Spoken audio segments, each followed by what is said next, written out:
کہ یہ بڑے شور شرابے سے بات کرتے ہیں کہ ہم نے قرآن میں دیکھا ہمیں میلاد نہیں ملا، حدیث میں دیکھا میلاد نہیں ملا، تاریخ میں دیکھا میلاد نہیں ملا، صحابہ کے تسلسل میں دیکھا میلاد نہیں ملا. ان سے کھڑے ہو کر پوچھیں آپ کو پتا ہے میلاد کس کو کہتے ہیں؟ کہتے نہیں. تو میں نے کہا پھر کیا ڈھونڈ رہے تھے آپ؟ پہلا سوال ہمارا یہ.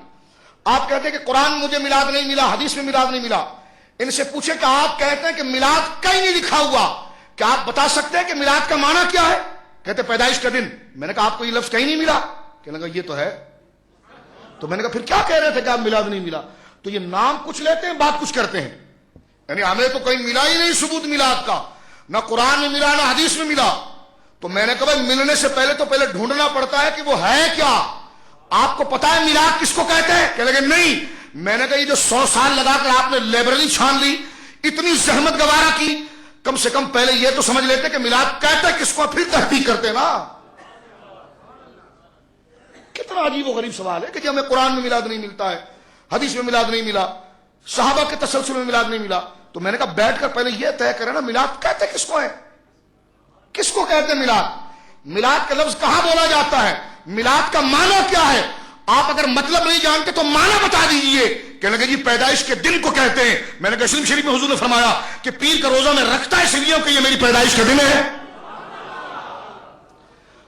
اگر آپ یہ کہتے ہیں میلاد کا لغوی معنی پیدائش ہے، تو کیا قرآن کے اندر انبیاء کی پیدائش پر سلام نہیں بھیجا گیا؟ کہنے لگے جی آیا. تو میں نے کہا کب بیان کیا جائے گا؟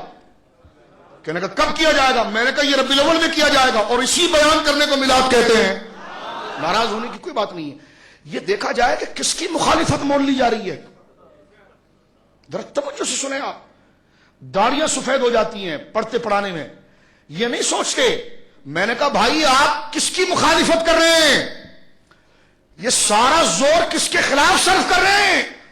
آپ کسی مولوی صاحب کے خلاف نہیں بول رہے. آپ غلطی میں، آپ کو لگ رہا ہے کہ میں کسی مولوی کا جواب دے رہا ہوں، کسی فرقے کا جواب دے رہا ہوں، میں کسی قائد کے خلاف بول رہا ہوں، میں کسی تحریک و تنظیم کے خلاف بول رہا ہوں. اور تم محمد الرسول اللہ کے خلاف بول رہے ہو، اس محمد عربی کے خلاف بول رہے ہو جس کے ذکر کے لیے خدا نے فرمایا وَرَفَعْنَا لَكَ ذِكْرَكَ. حبیب تیرے ذکر کو چاند دن عالم کے اندر پھیلانا یہ رب کی ذمہ داری ہے. کس کے خلاف بول رہے ہو؟ کبھی غور کیا؟ یہ کبھی غور کیا یہ لیکچر کس کے خلاف جا رہے ہیں؟ یہ ذکر حرام ہے، یہ کرنا حرام ہے، یہ کس کو کہہ رہے ہو؟ کبھی کبھی تو میں یوں لگتا ہے کہ میں کہاں پر بیٹھا ہوا ہوں، کیا سوچ رہا ہوں، کن لوگوں سے مخاطب ہوں اور کن کی تحریریں پڑھ رہا ہوں. یہ تو لکھ رہے ہیں ایسا ہے کہ جس طرح کے بہت بڑے کسی دشمن کے خلاف کوئی کارروائی ہو رہی ہے، کسی بہت بڑے دشمن کے خلاف کوئی محاذ کھڑا کیا جا رہا ہے. اللہ اکبر. اللہ کے محبوب کے ذکر کے خلاف اتنا تانا، اللہ کے محبوب کے ذکر کے خلاف اتنا شور.